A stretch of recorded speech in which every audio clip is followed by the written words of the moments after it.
So the most popular DC parlor game for the past year since the president came back into office has been this question of which cabinet secretary or which top Trump official does he fire first?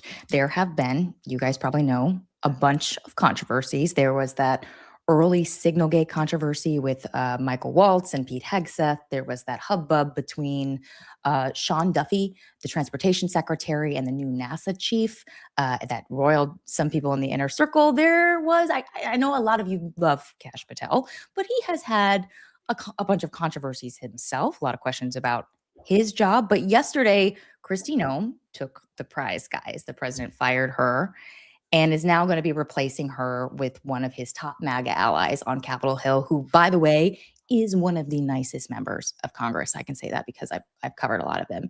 Welcome to the huddle. Was it Sean Fain or no? Not that it was. That's not. I'm mixing names. The Teamster. Sean Fain. Oh, Brian. Yeah, but no. Which one is the one that Mark Wade Mullen famously said, let's take it outside right now. Oh yeah. Oh, I get that. That's a political fight with somebody on a political issue. That I know. I'm just saying.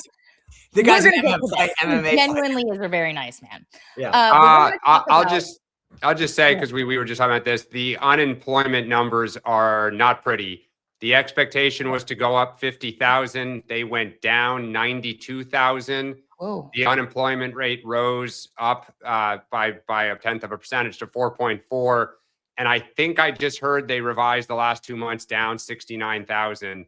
So not, as we said last time. Let's get back to Mark Wade Mullen. Mark Wade Mullen.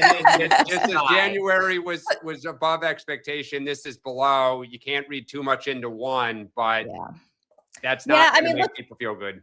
I like you said, Dan, like you said before the show, the administration and a lot of people thought this was going to be a good report today, which is something obviously they need when it comes to, economic concerns with like gas prices going up because of the war, et cetera. But they'll keep on. Put a pin in that. We can come back to it later in the show. We're good. We're good. So guys, we're going to talk about Noem's ouster. We're going to talk about the president's pick to replace replace her. And this sort of question about, I'm really curious Sean's take on this. You don't have to give it now, but later in the show, is this just the beginning? Because now that he's fired one, I'm like, okay, he's done it. He was holding back for a long time. Does this mean we could see others? We'll get to that. And also late last night, Texas Republican Tony Gonzalez, who, by the way, finally copped to that affair he had with the staffer who later died by suicide. He announced he is retiring despite advancing to the runoff. This is after leadership sort of pressured him to say he's got to go. Good riddance to him. No one's going to miss him given what he did here. We're going to also dig into the latest with Iran, including the president's proclamation that he, and he alone, will pick the next leader. Easier said than done. And we'll do winners, losers of the week and a couple of other things. But just on a lighthearted note, it is Friday and it is going to be 70 degrees apparently this weekend. Dan, great running weather for you. Not 70 here in New York, but I am actually flying to the West Coast tomorrow. So I will be out next week. I will be getting up on Sean Spicer Vegas hours and to do the show with one of our kids and have a family event out there. So looking forward to warm weather. The high one of the days out there is supposed to be 85. So when Dan is cranky next week, now you guys all know why, because he's going to have like zero sleep for You know what? By the way, I had dinner with a friend Tuesday, and he was in Vegas, and I said, blah, blah, blah. I just been there. And he goes, the interesting thing is, he goes, all I want to do when I woke up is get a cup of coffee. And there's no coffee maker. And I said, where did you stay? I go, we literally have had this conversation on the huddle about how there's no coffee makers, and it was a different hotel. So this must be a thing. Well, the beauty of Los Angeles is I've already identified a Starbucks open 24/7, place the order, be there at 4 a.m. We'll be ready to go. There's the one beautiful thing about Los Angeles. You placed your order in advance. I didn't place it, but I talked to the hotel, made sure there was one, made sure you could place an order. And God bless Los Angeles. There are DoorDash delivery people. I figured you're more like an Erewhon kind of guy. I got to be honest. Sean, very quickly, weekend plans? Sean is on the bus with the girls soccer team headed to North Carolina. So I thoughts and prayers. You're going to have a lot of like Taylor Swift songs and stuff like that. That'll be yeah, but I will tell you, my daughter already, I keep saying, you know what we should do? I've got a game. And she's like, Daddy, you do not talk the whole time. Sean's wearing his Journey t-shirt. He's going to have the headphones. Oh, yeah, we're going to have some fun. Wait till these kids hear the old man stories. When I was a kid, we didn't have the internet. We talked on the bus. Channel your inner teenage girl, Sean. I'm excited to see what you like when you come back. Okay, let's look at the day book. By the way, remember, pet peeve, Sean Spicer, number 17 pet peeve. Daylight savings. I love getting the extra hour, but I'm telling you. Is that this weekend? Yeah. Thank you. You're welcome. It is this weekend. I do love the get the extra hour. I hate the lose the hour of sleep. Fall forward. I stand today. President Trump, make this happen. Yeah. Good luck. They've been talking about it for years. It hasn't moved. Okay. The day book. We just to come back to the jobs numbers. Sean, do you think the White House, like they're focused on the war right now? Like, what do they even do at this point to pivot on this? Talk about the war. Well, it was funny because it was Dan yesterday who said, by the way, there's going to be a good report and it's probably not going to get a lot of attention. I mean, again, I don't necessarily, I would argue, I mean, look, they need to keep talking about this. Half of being a politician is, the sort of the feel your pain Bill Clinton. I understand. I'm working hard. I've got a plan. I'm doing this, this, and this. So I expect there to be more. It's kind of like when the story yesterday about the White House really looking for ways to take gas prices down. It's not, I mean, there's only so much you can actually do. There's a lot that you can say you're doing.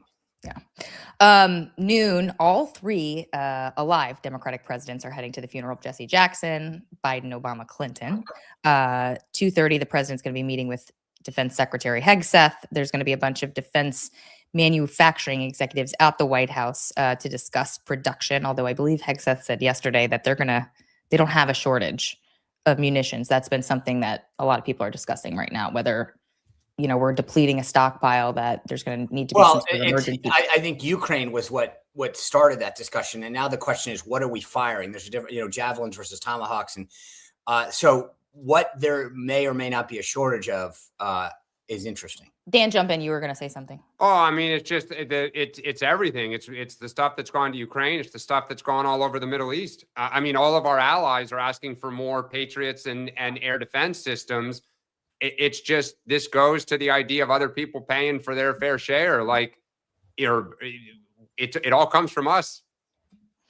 3:30, the president's going to be meeting with Interior Secretary Bergrum. He's going to be participating at 4 at a savings college sports roundtable before departing the White House. By the way, Dan and I talked about this, Rachel.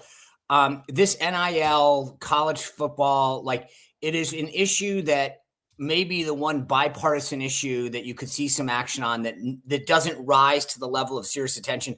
Big deal on a lot of fronts. And from my standpoint as a board member of the Naval Academy, like, this is a big deal because these guys are trying to encroach on other things. The president issued this executive order trying to hold the Army-Navy game sacrosanct in December. But I'm just telling you, this is actually one of those issues that I wonder how many political reporters get the impact that college sports really has on congressional delegations and how they vote and especially those big leagues. Well, they always do those friendly little wagers where no. This is a big wager. Yeah, no. This is. I'm not familiar with the issue. Go ahead, Dan. Yeah. I mean, it's huge. I think the problem is they want an antitrust exemption to regulate athletes and how much they're paid, but there aren't a lot of people that want to put a cap on it because the universities have so taken advantage of these kids for so long that the idea that a coach is going to get 15 million, but you're going to tell the players they can only get so much. It's a mess. Yeah, it is a mess. Yeah. And by the way, it has completely destroyed college sports. The notion of anyone getting an education is a joke at the D1 level of certain sports, I would probably say. Yep.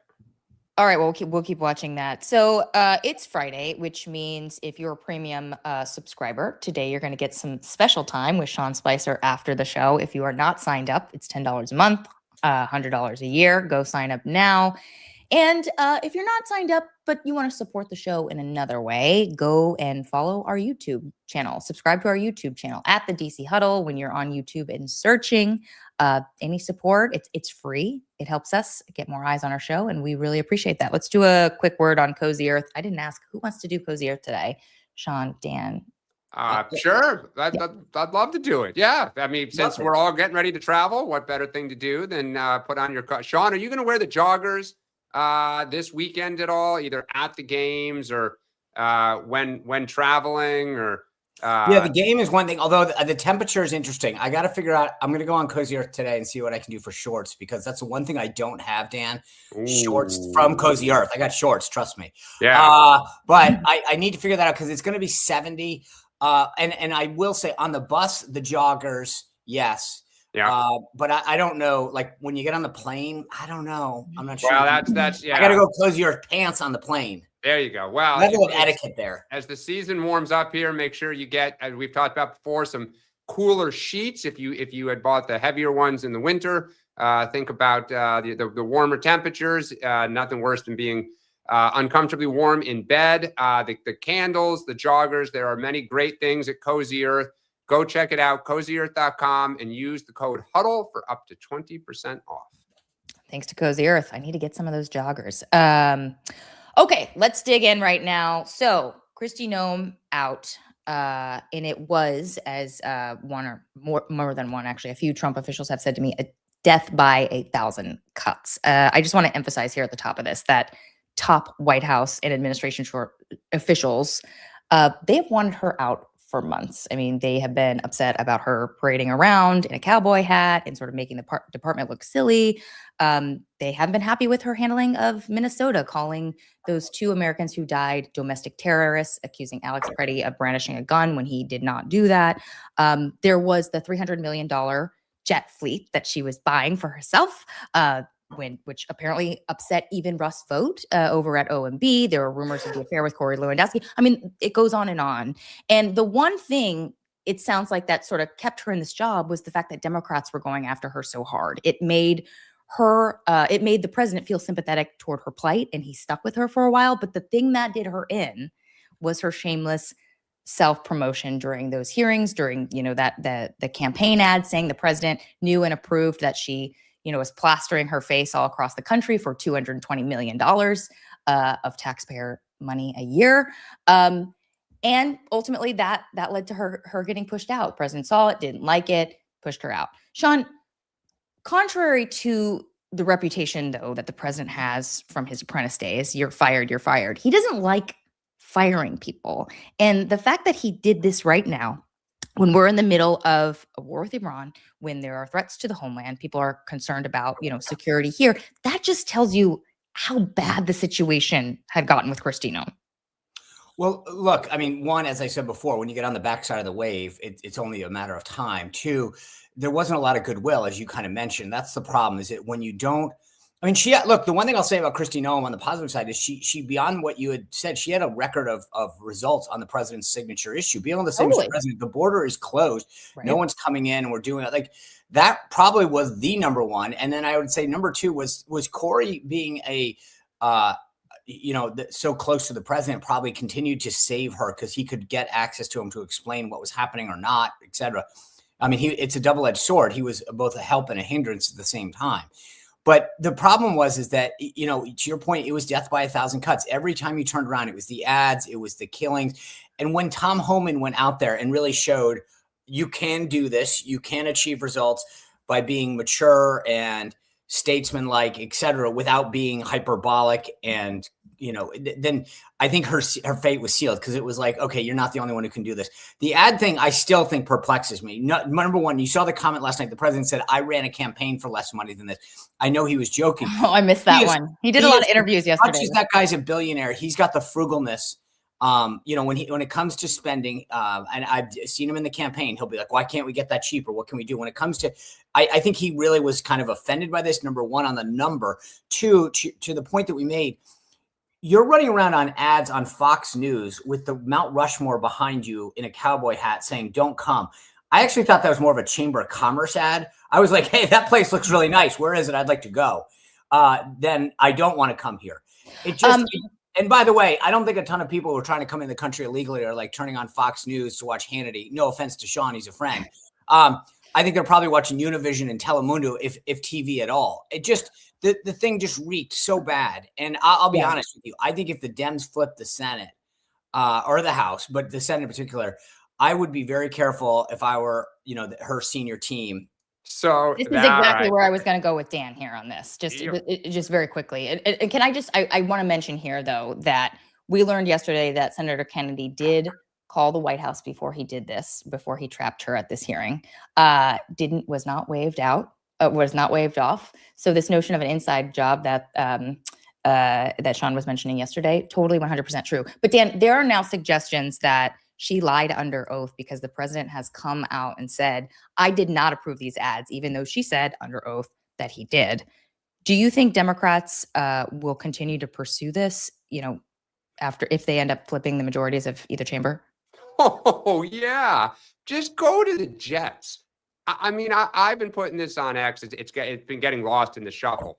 If Pete Buttigieg had got 3 jets, not 1, not 2, but 3, including, I keep saying this, a Boeing business jet with a king-size bed. It's a queen-size bed, Dan. It's a queen. I thought it was, are you sure? I thought it was a king. Okay. Okay. And it has a bar. And of course it does. Gotta have the bar. How are you going to drink? Here's the thing that I think Democrats say to themselves, right? They smell blood. Yeah. Everything you guys just described, none of that was new. None of it.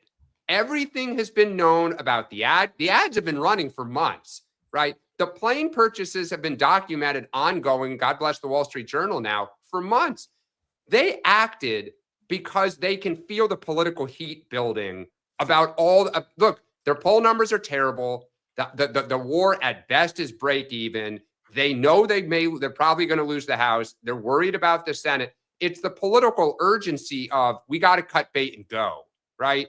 And I think, to me, it was remarkable to hear conservative media yesterday start to turn on Kristi Noem on a dime and say, well, Tom Homan played a big role on the border, and here are all the problems people had with her.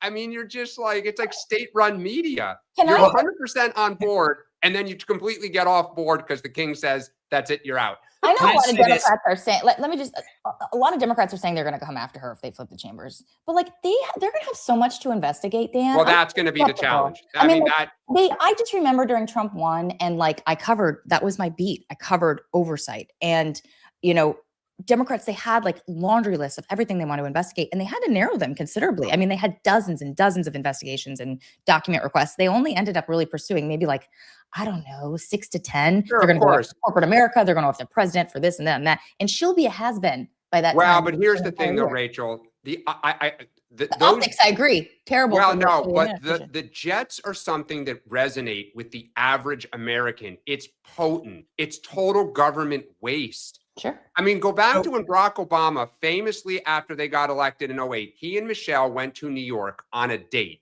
Do you guys remember the blowback that they used for real. a government plane to go to New York City? I do not remember You're going to hear about the cost of flying Air Force One to Mar-a-Lago every weekend. Yep. You're going to hear about all the people who are chartering jets. Oh, by the way, our friends at the Wall Street Journal said the first lady has been using the Boeing business jet to go to New York that even Donald Trump had concerns with. It's all the idea of it is waste. It's abuse. It's them. The money's going to them, not you. That frame is going to be put around for 2028. And I know Sean will say all the reasons the Republicans will scream in the other direction. But J.D. Vance is going to have to answer to the whole administration, all this money, the ad money, the planes, everything. Dan loves J.D. Vance. By the way, you had me until J.D. Look, someday they're going to have to introduce the two of them. I think they'd have a liking each other, actually. 2 quick points. One, I will say another massive PR mistake on their behalf. They leaked, Dan brought this up, they leaked that they had offered the First Lady the jet to use, right? And she used it. And she used it, which, by the way, the only way that was is if, like, which has someone's, you know, and I'm not saying anyone's name. That Starts with the C, last name L. Yeah, could be anybody. But like anybody. That will not be forgotten. And I'm telling you this one. They just brought her into it. Nasty. I would rather cross Donald Trump 10 times before I cross Mrs. Trump. Yeah. Like, she is one of the kindest, most pleasant women to ever deal with. I would have never had my job without her. But I will tell you, lesson learned to anyone going to government: do not cross that woman. And I mean, so I mean, like I said, she was the kindest, caring person, and I owe a lot to her. But I would never, ever cross her. And the idea that they brought her in that story, the last thing I'll say is the jets, everything else, have nothing on the contracts. And that's where the hunting is going to go. 100%. No bid contracts, the relationship between some people at the highest levels and their friends. If I got a contract, because it's not even them, the way this all works is they go find, I mean, this is go back and look at several. And again, I was at House Government Reform and Oversight. They'll go get the weak link and get those guys to bend. It's like a prosecution. And they say, how did you get that contract? Do you want to go to jail? And so they'll break you, and then they move up the chain. And it's so, again, covered congressional oversight forever. Do you remember Solyndra and like how much controversy there was?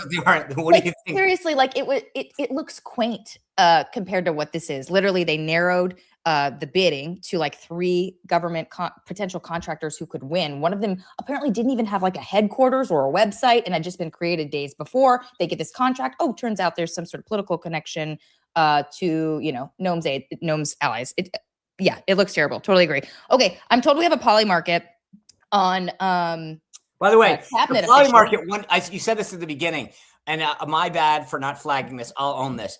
But poly market has been at the forefront of tracking which cabinet member was going first.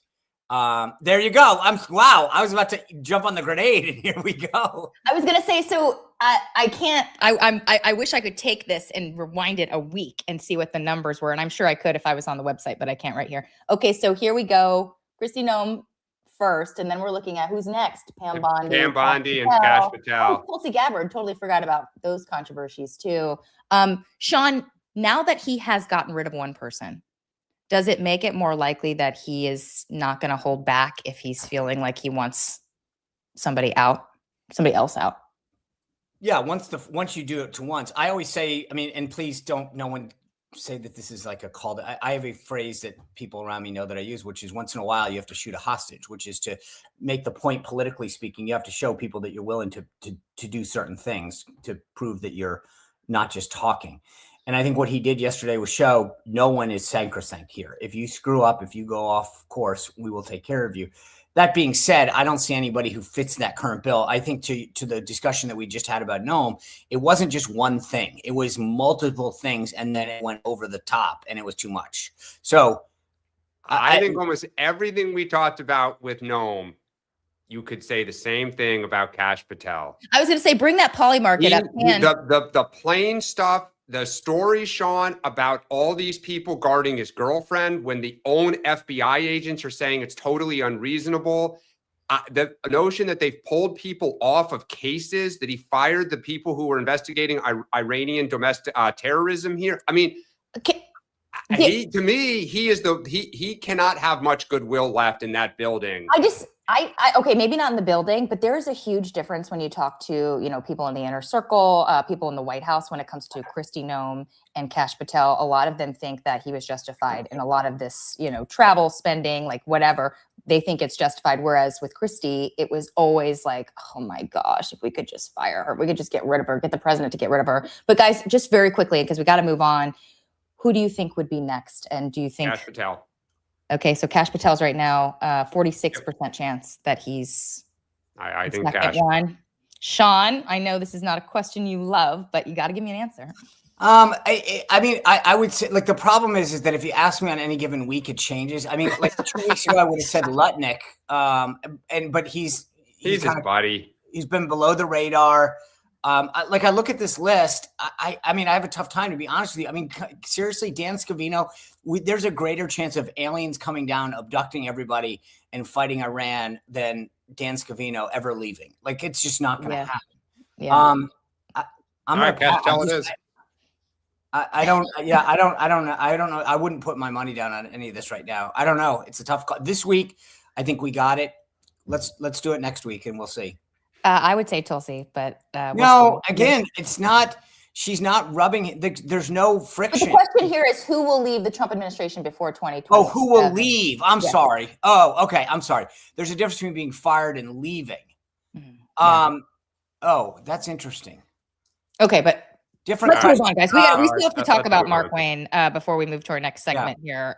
So Mark Wayne Mullen, just if you guys, don't know him, I mean, you probably do. A lot of our viewers probably do. He's on TV all the time, top surrogate for the president, often on the Sunday shows. He often plays this sort of like quiet role behind the scenes between Democrats and Republicans when they're trying to strike deals. He has like these weird like relationships that just extend throughout both chambers because he was a House member and then became a Senate member, and both parties. Like, he would go work out with Democrats. He'd go, to dinner with Democrats.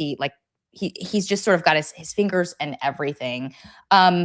So typically I would say someone like him would be pretty easily confirmed, Dan, but this is not your average like confirmation time, right? Democrats are getting pressured from the base on DHS. They want them to hold the line and to grill whoever's going to be the next secretary. Fetterman right now is the only one supporting him.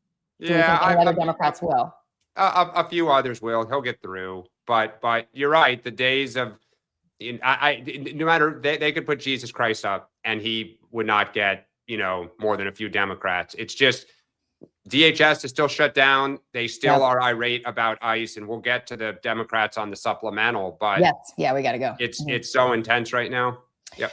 Yeah, totally. That's the quote, by the way. They wouldn't confirm Jesus Christ himself. Okay, let's move on to Iran, since we have a lot to discuss here. So there is no doubt about it right now that Iran is taking a beating, right? The leadership is decimated. The military infrastructure completely destroyed. There was reporting overnight that the Israelis blew up the late Ayatollah's bunker. But victory for a lot of these members of the regime is a lot easier, just to be frank. All they have to do is survive in some capacity. I mean, they've actually been waiting for this. They have a deep and broad bench of leaders who can emerge if there's a decapitation of their leaders. They actually have a plan for succession here. And there's reporting by the Washington Post that the ruling structure in Tehran is surprisingly still strong and very resilient, according to some of these insiders they talked to. Dan, you flagged this story. Clearly, you're concerned about them waiting this out.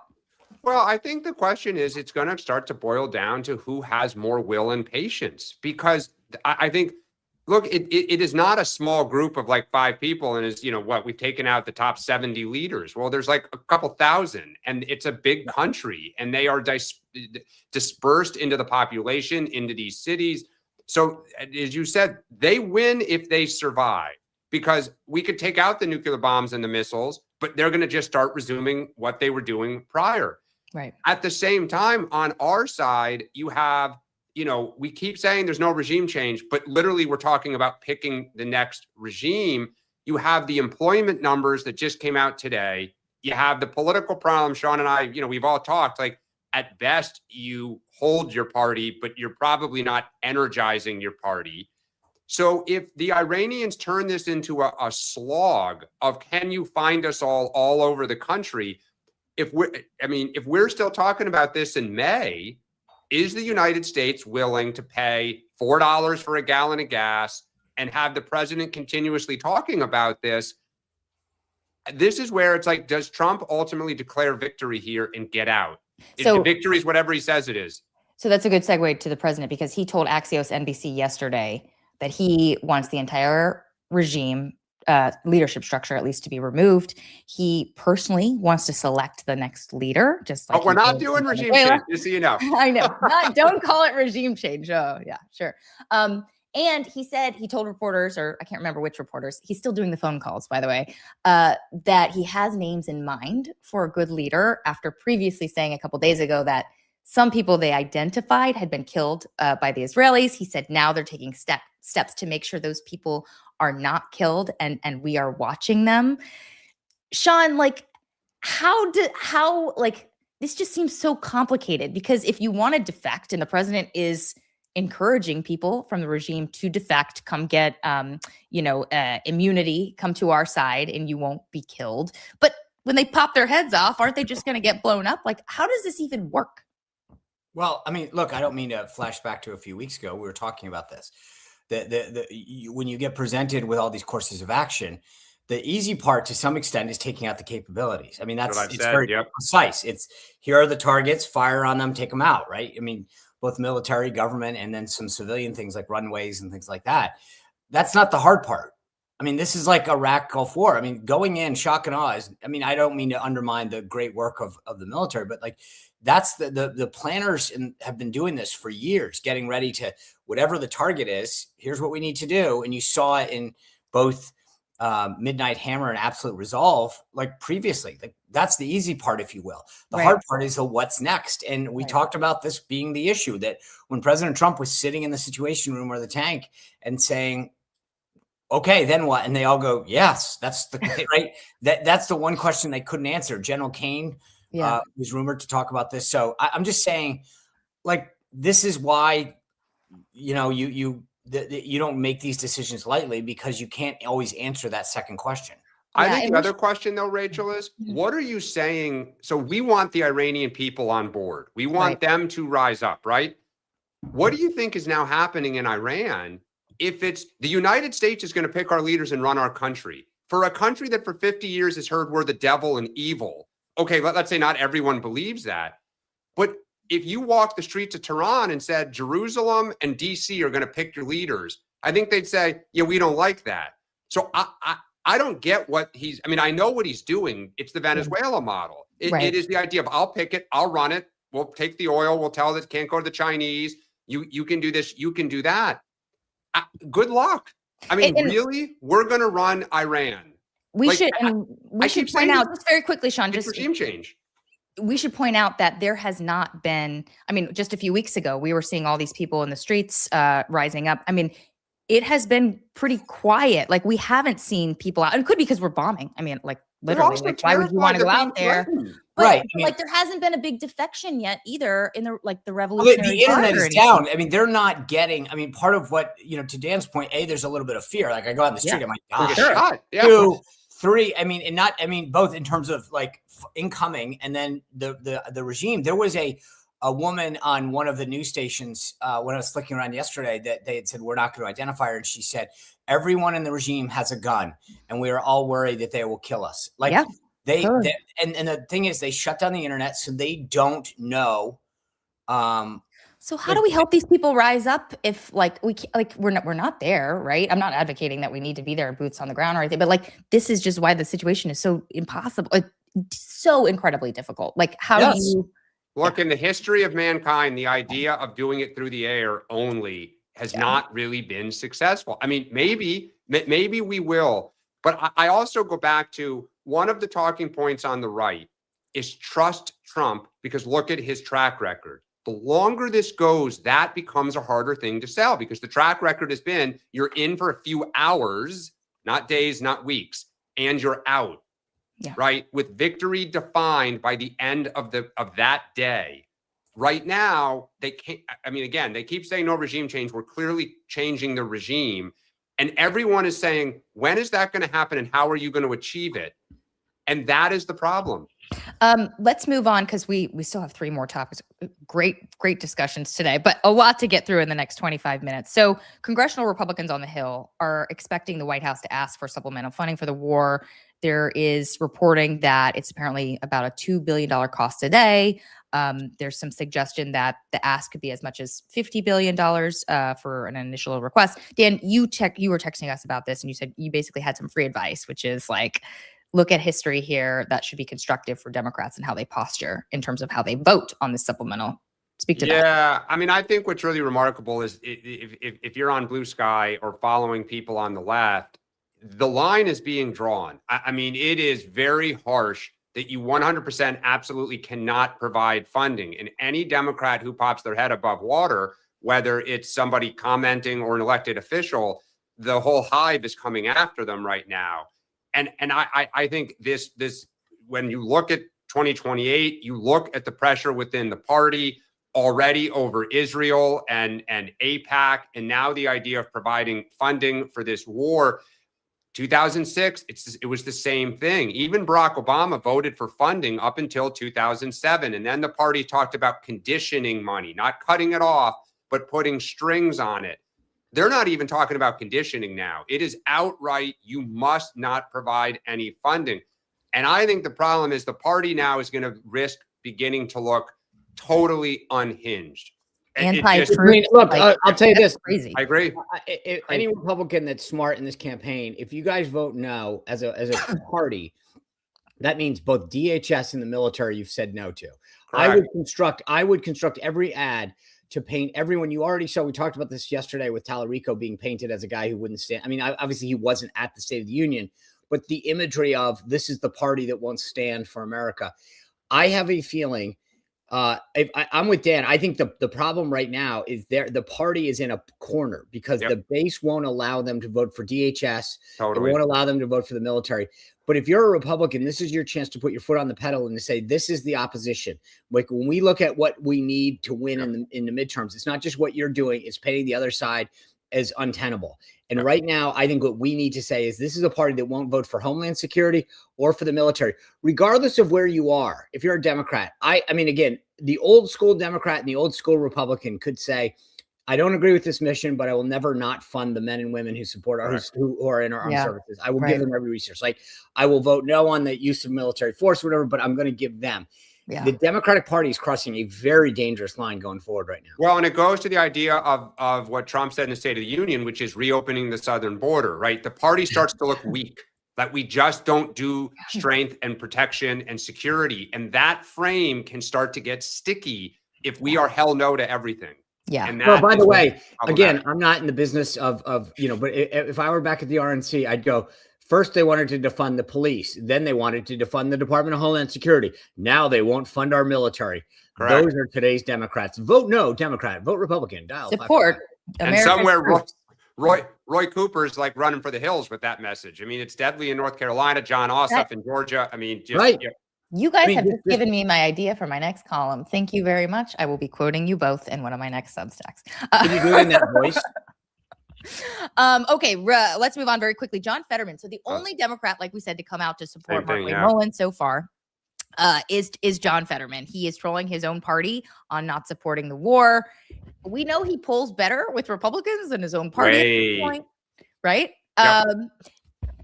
There's always been chatter around him. Will he ever leave the Democratic Party and join Republicans? I'm skeptical. Dan, what's your take on this? So, I mean, I think the fascinating thing is last week, Josh Shapiro would not commit to supporting him for his reelection. Fetterman has always been, comfortable going against the party, but watching him the last year and now the last couple weeks, month, his tone is getting more mocking of the party. He's getting more aggressive, kind of saying Jesus Christ, you guys are, failing the sanity test and things of that nature.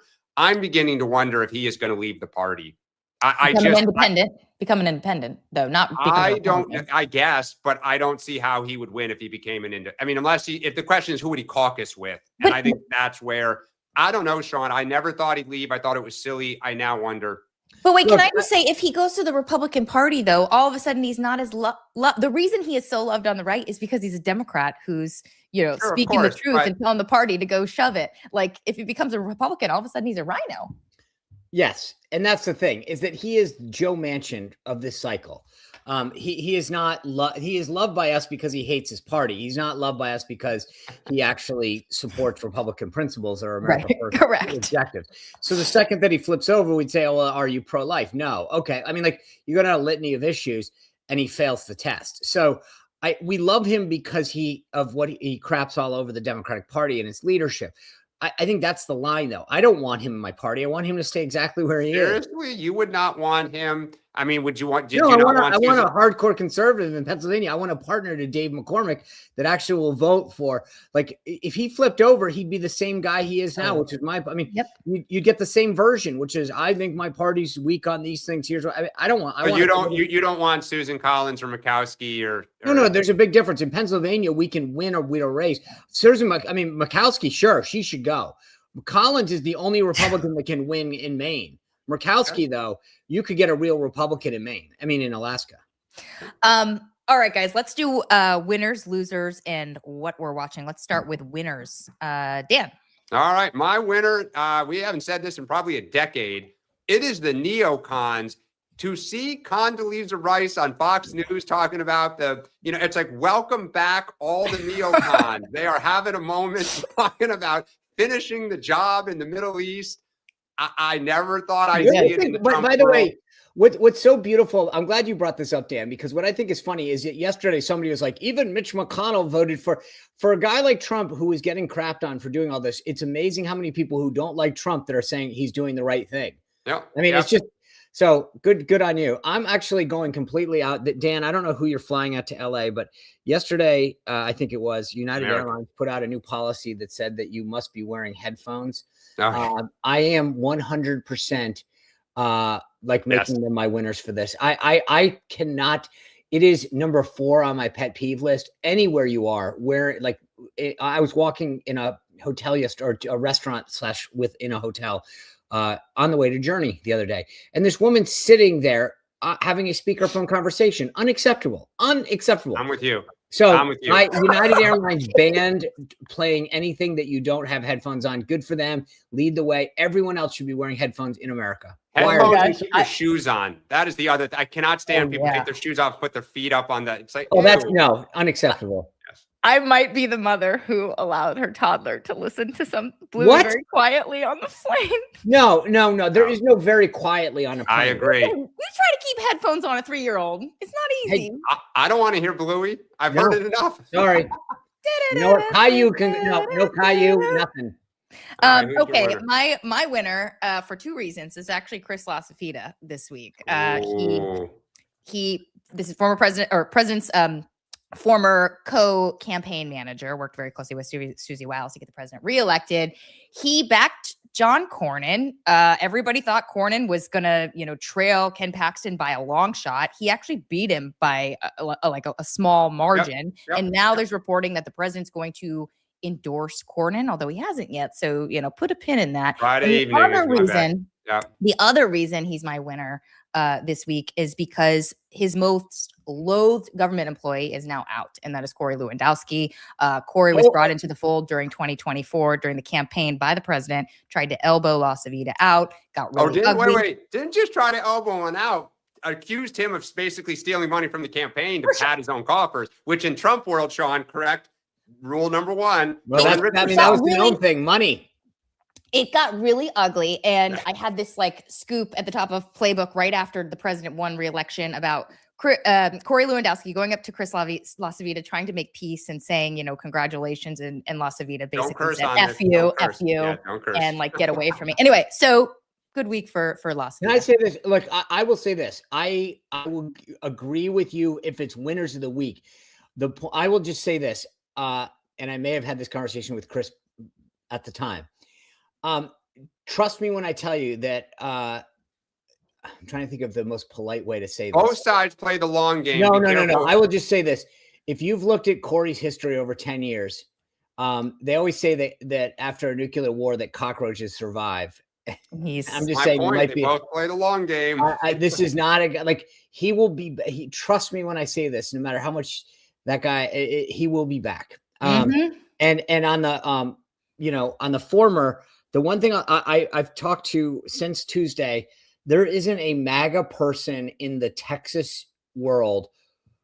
Everybody who has watches the huddle has literally, that I know, at a very personal level, has called me and said, "Are you serious? There's no way that he's serious about endorsing Cornyn." And I'm like, "Yeah, that's what I hear." I'm telling you, I don't think, I think this is another short-term sugar high. I don't know. This may be what comes of this endorsement. If it comes out, I don't think that the Paxton team is going to roll over. I think they are going to. They showed this with the Save Act little play the other day that, hey, if Cornyn will back the Save Act, which he never will, in terms of the talking filibuster, I'll drop out. They're being very smart about this. I'm telling you, I think that Paxton is going to defy the odds in a lot of ways. Wow. And then Crystal Lasavita will be in trouble for getting the president to endorse him. That's what I'm saying.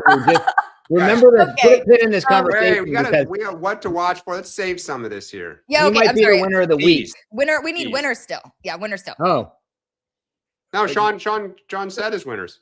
Oh, no, I'm sorry. Loser of the week. I'm sorry. Yes, it's Friday. Yeah. Loser of the week. Sean, go. I know you have. I got to tell you, this is to me one of the most disgusting things going on. In Virginia, there is a woman who was killed at a bus stop, stabbed to death by a man who has been arrested over 40 times. He is being let loose by Abigail Spanberger or refused to turn over. This is the local ABC News reporter reporting on this. Take a listen. I have an update in the Stephanie Minter case. That is the Virginia mother who was murdered at a Fairfax County bus stop, allegedly by an illegal immigrant named Abdul Jallo. I heard that police warned the Fairfax County prosecutor, who dropped numerous charges against this man in the past, that he, if he was allowed to be back out into the community, could do something like this. So I submitted a Freedom of Information Act request seeking the communication between the police department and the prosecutor's office, Fairfax County Commonwealth's Attorney Steve Descano's office, and I just received the results of that FOIA back. And what I have here is an email from a police major in Fairfax County dated November 15th to the Fairfax County Commonwealth's Attorney's office. I'll read some of it to you. It says, I want to bring Mr. Jallo's release to your attention because Mr. Jallo is one of the repeat and violent offenders we discussed when we met. I wanted to get your background on why he is out so soon and ask if his prior suspended sentence of, I believe, 5 years was pursued by your office. Goes on to say, and pay attention to this, unfortunately, based on the station's numerous dealings with him, it is not a question of if, but rather when he will maliciously wound, or worse, again. My role of keeping the public safe prompts me to follow up on his status. So we can jump out. Let me just explain what's going on. The Department of Homeland Security has put a detainer on this individual and asked that he be released. Abigail Spanberger stepped in the way and say, if you want that, you need to go to a federal judge and get a criminal deportation order. The DHS's thing is, well, guess what? It's not a federal crime. He stabbed someone in the Commonwealth of Virginia. It's a state crime.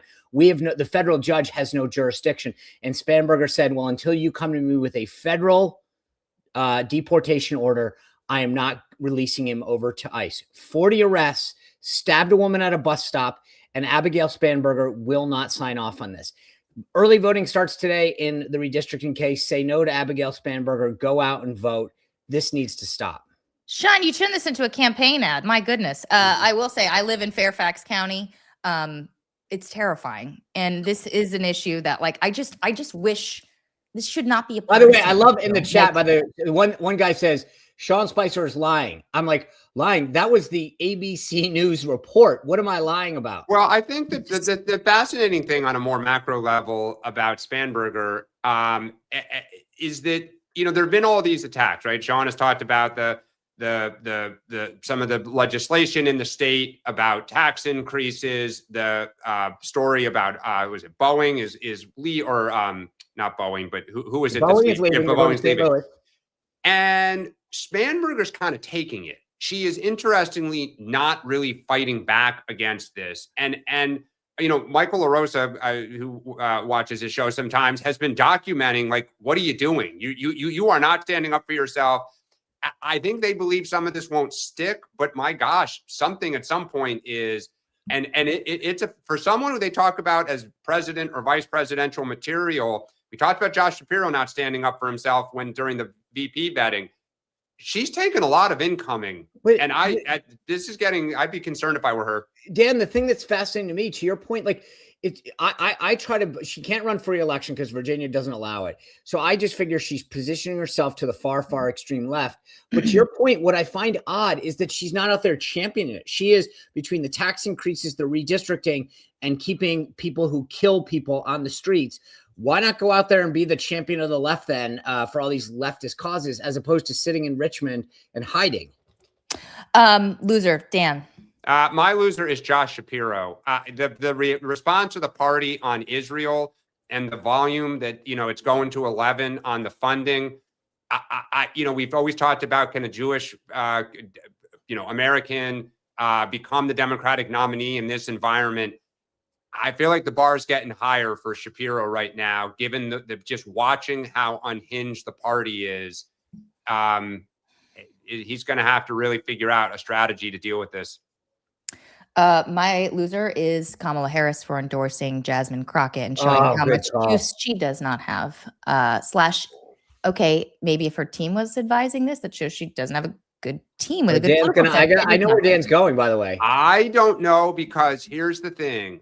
Black women are the most loyal bloc. And so she had to do this. And she would look bad if she didn't. I think, well, it's not that. I think it's that she stood by her. Right. When the rest of the party crapped on Jasmine Crockett, Kamala Harris went and endorsed her. And I think if Jasmine Crockett turns around and endorses Kamala Harris, and Jasmine Crockett and other young, active, women leaders endorse Kamala Harris, she's the only potential real female.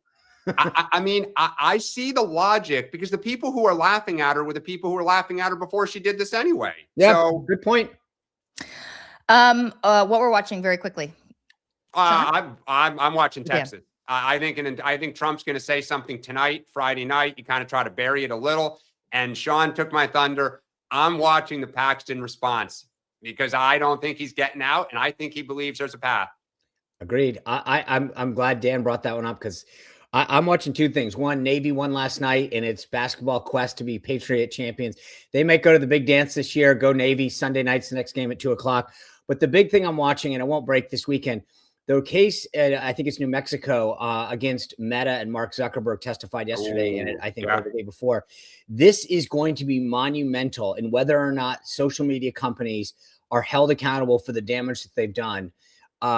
This will set the tone. I believe that, as always happened in big tech, big ag, big food, this is going to, I think that the lawyers are going to tie this thing into knots on this. But if Zuckerberg and Meta lose, this will open the floodgates for a countless number of lawsuits that are coming their way, and potentially get us back on the track to saving the next generation of Americans. I'm watching Republicans chasing their tail again in the House about a reconciliation bill. Apparently, this is coming up. Punchbowl reporting this morning that Johnson wants to do another partisan bill. Not going to happen. They don't have the numbers. I just don't understand. They don't even have the ideas. Right. What do you put in the bill? I don't know. Every time I ask, you can't get agreement on that. What do you want to put in? I don't know. All right, let's take some questions. All right, from Twitter. Do we think the Fed finally admits they were wrong and cut rates with the new jobs report? Or are they determined to strangle the economy just to prove themselves right? Well, I respectfully disagree with your question. I think they have a dual mandate: low unemployment and stable pricing. The pricing side, they just can't get down to that 2%. Now, some people think they should stop focusing on 2%, but look, inflation is so politically dangerous and economically dangerous. Yeah. I mean, it's a good question. I think that's why, obviously, President Trump wants to get Kevin Warsh in there as soon as possible. But I think between now and May, I wouldn't expect much. Yeah. Let's take another question. Okay, here's Tim. Question: isn't it about time for you to discuss the 9-0 Supreme Court ruling and solidified the legacy of Article 1 administrative judges? I got to be honest. Tim Callinger 4902. I didn't even know about this. So you're right. We should discuss it, or I need to learn about it, and then we can discuss it. Okay. Flagging for maybe next week. I apologies. I don't even know. I wrote it down, Tim. Yep. We're coming back to you. Okay, let's take another. Robert, hi. Question. Will Mark Wade Mullen, bring the rule back to the way it was intended? heard but rarely seen, mainly in the background? No. No, it'll be a different type of performance in the spotlight. Like I said, like he has fiery moment. He does have fiery moments, but like he's always out there talking about the president and touting his agenda and what Republicans are doing. Like he's going to be out there as well. I just think that's not Trump's leadership style. Love it or he hate wants it. that. He does. He wants people out in the media advocating for his positions. Yeah, just don't be an idiot and wear a cowboy hat and like ride a horse in front of Mount Rushmore on a campaign ad. I mean, I believe we're now call it a cow person hat. But I will say that I think the difference, Dan used the pronouns correctly there. You're supposed to advocate for the president's agenda, not you. And the idea, and I think even Senator Kennedy was hammering that, like, he said something to Noem about like your name ID is probably like the idea that you're riding around on a horse and you're doing this in front of Mount Rushmore. It wasn't a good ad. I mean, like, again, I think it was a Chamber of Commerce ad. Look at how beautiful America is. You should come here. Like that didn't deter anybody. I was like, hey, cowboys and Mount Rushmore, I'll come. It was not good. It was a waste of money. I think Mark Wayne Mullins gets it. And so it's not even the way it was intended. I think just understanding the role, which is it's never about you. If you're in government service, your ultimate goal is to serve the president who was elected. Let's take another one. Okay, question. Why did 53 congresswomen vote against congressional transparency on their sexual misconducts? There's not even 53. No. So Democratic know what? Okay, so there was a vote put up the other day to release all of the settlements that have occurred. I didn't even, they already had that vote. I didn't know. I didn't realize that already happened. So there are 50. So I believe what Jerry is asking here is there were, he's breaking it down by gender, but there was a very bipartisan vote to not release any of the details. So what was that final vote? It was like 160 to 1. I mean, like it was very high. It's mutual assured destruction, right? Is what it is, exactly. Right? Like, and also, like, and what this comes down to is so that, like, look, in every commercial workplace, people sue all the time. Like, I was wrongfully fired. I didn't get whatever. And Congress is no different. And the difference is obviously just like a workplace, they don't do it. Now, it's our tax dollars being used. The argument and again, Jerry, I'm explaining, I'm not siding, that many of these members gave is to say, well, if Susie sues Congressman Smith because something happened in that office, under the understanding that it was confidential, and the agreement was when you release all that, it's like the Epstein files. Now, am I becoming a victim? I think there's a way to release it, like, to be blunt. I think that was a cop out of an answer by the members. But for obvious reasons, Rachel alluded to this. It's mutually assured destruction. They all basically are like, I don't want to air our dirty laundry in public, even though it's tax dollars. Yeah, absolutely. It's going to hurt both parties. So, okay, let's move on. Let's take another question. Okay. Welly win question. If Thomas Massie wins May 19th, is that a worse day for La Vida Speaker Johnson or President Trump? I mean, it's one member of the House. They have staked so much on this, taking him out. It would look bad for them. Given everything going on right now, I mean, here's the thing. MS Now will hype it, but conservative media will act like it didn't really happen. And I got to be honest with you. Massey's sort of like, he has very strong ties in his district. He has survived a threat before. Yeah. I think the opposite is true. If Massey goes down in the primary, that to me will be the real, like, that's the opposite. I actually think that if I had to guess, considering Massey's tie to his district, how much money he's like, I actually think if they overcome this and they take him out, that will be the signal that, like, again, that's everybody else better get in line. I think that's, to me, the opposite is true of this question, which is if he doesn't survive, I would be very concerned about the president and his team coming after me. But they've made it very uncomfortable for him. No question. Yeah, it's like a very libertarian district. It's like he's perfect for that district. I mean, yes, they love Trump, but they also like love small government and like, they like what he's doing, just generally speaking. But I will say, like, La Vida and the president, like the president's political team, they have put a lot of time and energy going after this guy. And if I'll tell you what, by the way, one story that we don't talk about, Watch the president's truth feed. It's these Indiana senators that didn't go along on redistricting, and he is supporting that's the other one that, again, it's flying below the radar. But his team is making sure that all of those state senators that screwed him feel the heat. Let's take one more.